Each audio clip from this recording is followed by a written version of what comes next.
সহজ রাষ্ট্রবিজ্ঞানে সকলকে স্বাগত জানাই। আজকে আমরা জানবো এম.এন. শ্রীনিবাসের সংস্কৃতাইজেশন বা সংস্কৃতায়ন সম্পর্কে। চলো ভিডিওটি শুরু করা যাক।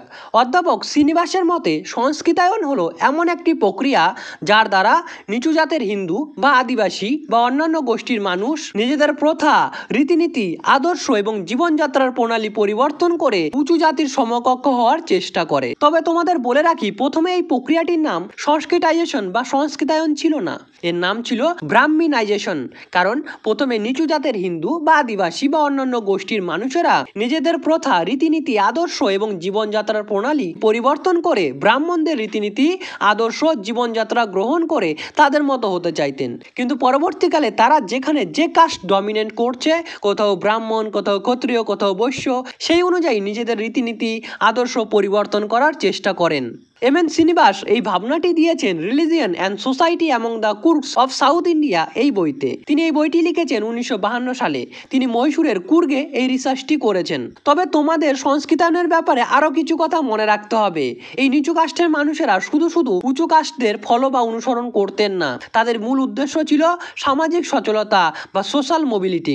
তারা চাইতেন যেমন উঁচু কাস্টের মানুষেরা জীবন নির্বাহ করছেন, সামাজিক মর্যাদা পাচ্ছেন, তারাও যেন তেমনই সামাজিক মর্যাদা পান এবং তেমনই জীবন ধারণ করতে পারেন।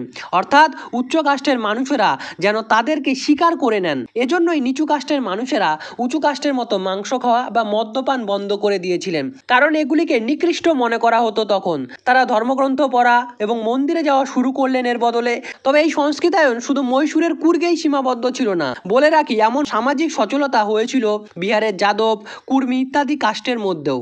তাহলে সব মিলিয়ে সংস্কৃতায়ন কি? সংস্কৃতায়ন হলো এমন এক সামাজিক সচলতা বা সোশ্যাল মোবিলিটি যার দ্বারা নিচু কাস্টের মানুষরা উঁচু কাস্টের মতো এক ভালো জীবনযাপন করার প্রক্রিয়ায় অংশগ্রহণ করতেন। তবে বর্তমানে সংবিধান প্রদত্ত উপায়ে মানুষের সামাজিক সচলতা হয়। এই সামাজিক সচলতার জন্য এখন কোনো মানুষকেই বা কোনো গোষ্ঠীকে অপর গোষ্ঠীর রীতিনীতি বা আদর্শ ফলো করার প্রয়োজন নেই। এজন্য কিন্তু সাংবিধানিক আইন কানুন, সাংবিধানিক নিয়মই যথেষ্ট। ভিডিওটি ভালো লাগলে চ্যানেলটি সাবস্ক্রাইব করে দিও এবং নলেজ শেয়ার করলে তোমরা নিজেরাই জানো যে নলেজ বৃদ্ধি পায়, তাই চ্যানেলটি একটু শেয়ার করে দেওয়ার অনুরোধ রইল। এর পাশাপাশি ভিডিওটিতে একটি লাইক দিয়ে আমায় মোটিভেট করতে পারো। Thank you, I really appreciate your time.